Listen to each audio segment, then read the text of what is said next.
As we have learned in this course, an experienced translator uses various techniques in order to obtain great results. They employ plenty of methods to make sure that their translations are accurate and sound the most natural in the target language. The following presentation will cover some of the strategies used by those interpreters and translators. I will begin with one of the most common translations techniques, borrowing. Borrowing is when words or phrases are adopted by speakers of one language from a different language. In other words, the translator makes the choice to use the same word in the target language as it is found in the source language. Therefore, it involves no translation at all. Borrowing is used mainly out of necessity, due to the fact that a certain word does not exist in the target language.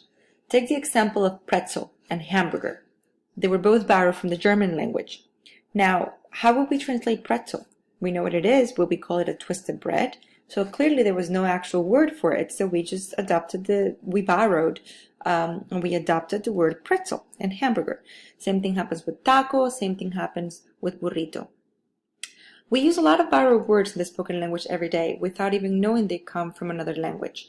Most of the borrowed words that come from English are usually technical terms such as software, iPhone, Facebook, and so on. Other examples that I can think of when I was thinking about, words that I think clearly they're from other languages that we borrow them will be pizza or cappuccino. How many words could you list that are borrowed from other languages? I can think of 4 others. They all come from French, such as ballet and champagne and resume and café. They're all French words. We borrow them all from the French language. The next technique that I would like to talk about is calque. A calque is a word or phrase borrowed from another language and translated literally, word for word, into the target language. So that's the difference between calque and borrowing, that this is actually translated literally, word by word. The term calque itself, it's borrowed from French, and it derives from the verb calquer, which means to copy or to trace, which makes perfect sense. Because calques are translated into the target language, they tend to follow the morphosyntactic rules of that language. For example, we borrow the term flea market in English from the French phrase marché aux puces. Pardon my French. And the term literally means market of fleas. Now remember, I told you calques follow the morphosyntactic rules of the language, the target language, in this case English, which is why in English we call it flea market. We don't say the market of fleas, we call it flea market. So it respects the morphosyntactic rules of English. Let's look at other examples.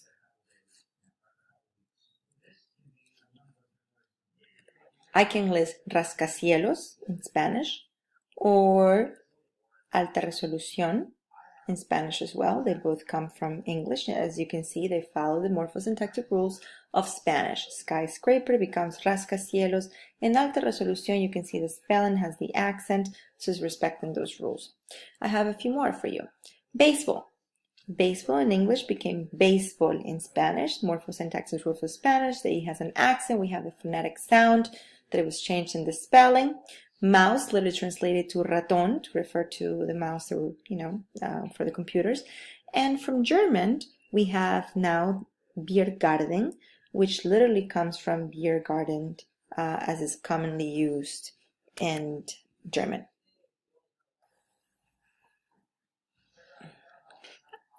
Similarly to calque, the next technique also involves literal translation, and it's called literal translation. Literal translation is a word-for-word translation, as the name suggests, and it can be used in some languages, but not others, depending on the sentence structure. So, for example, I am doing a presentation right now, can be literally translated from English to Spanish. Yo estoy haciendo a presentation, una presentación. So we have every single one of the elements, the subject, the verb, everything, the indefinite article, then everything's exactly the same. So yes, it can be literally translated. But just because one sentence can be literally translated across a language, it does not mean that all sentences can be translated literally. So for instance, look at the next sentence. the experienced teacher had never been whatever, would translate to in Spanish as el profesor experimentado nunca había. As you can see, experience and teacher here are switched. El profesor experimentado. So the noun first and then the adjective, as opposed to English, the adjective and then the noun. So clearly the second sentence cannot be literally translated. Let's see if the next two sentences could be literally translated. Could you literally translate, I am going to the beach?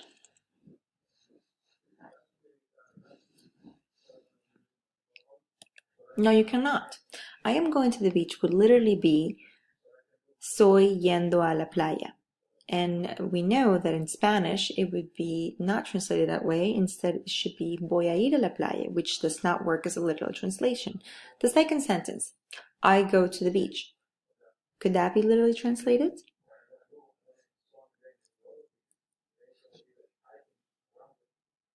Yes, it can't.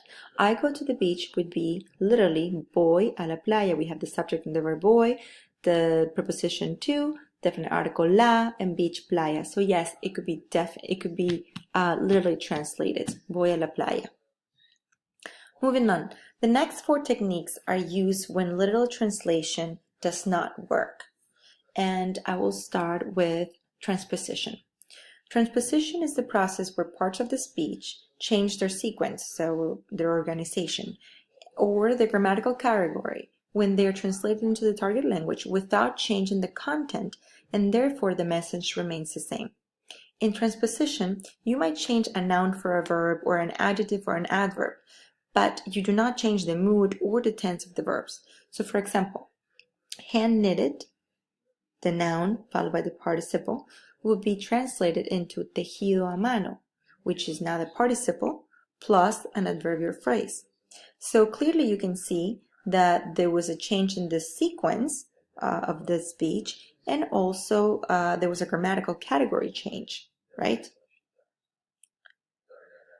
Let's look at another example. The Mexican border was the key topic in the last election. So let's say you had to translate the sentence. Now, these two sentences that I chose here are likely to be translated using transposition. So I'm going to show you in a minute what I came up with, but I would like you to think right now how you translate them.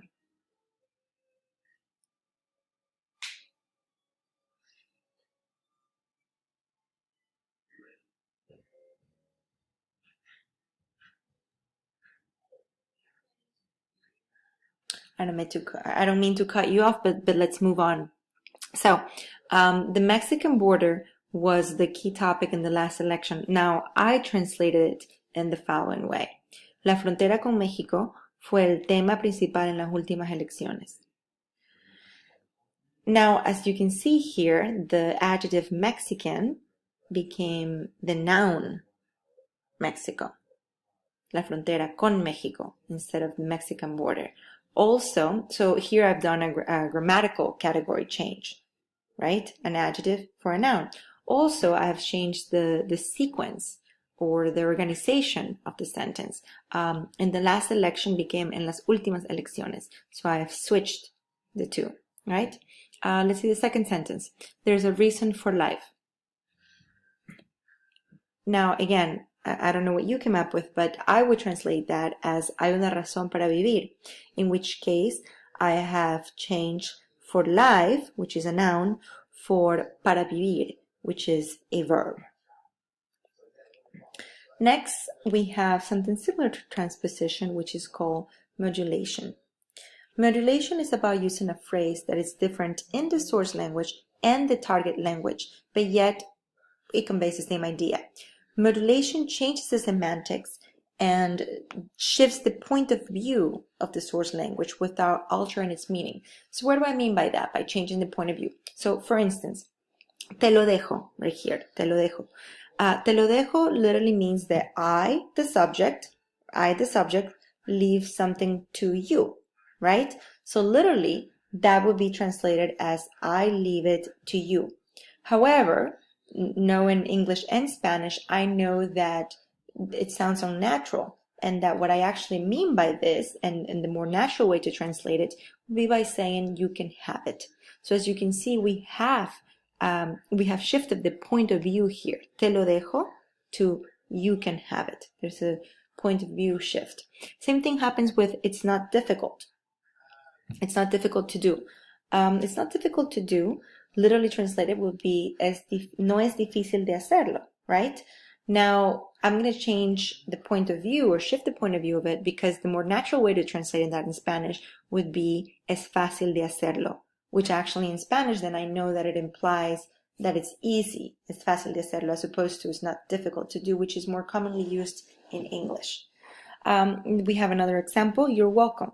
You're welcome means, you're welcome literally translated is estás bienvenido, which we know does not convey the message that we're trying to convey.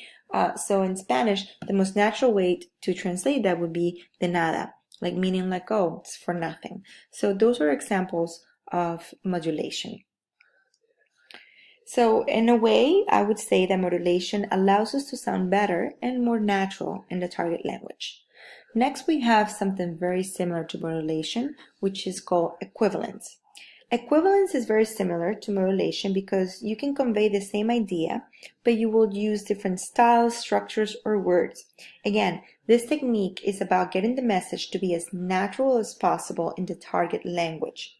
It is the preferred method for translating idioms, advertising slogans, nominal or adjectival phrases, etc.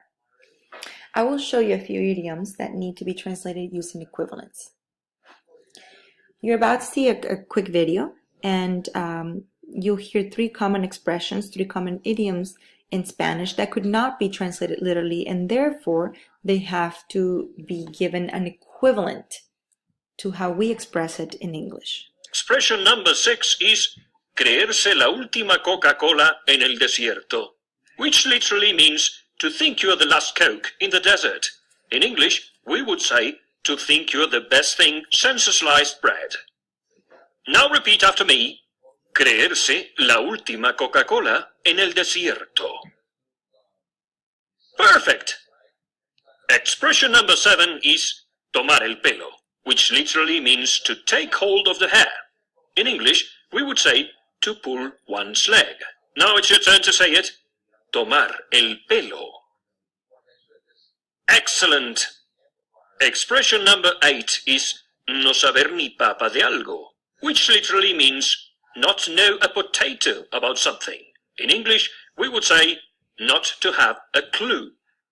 Now, okay, so as you can see, not one of those three expressions could be translated literally to English because they wouldn't make any sense.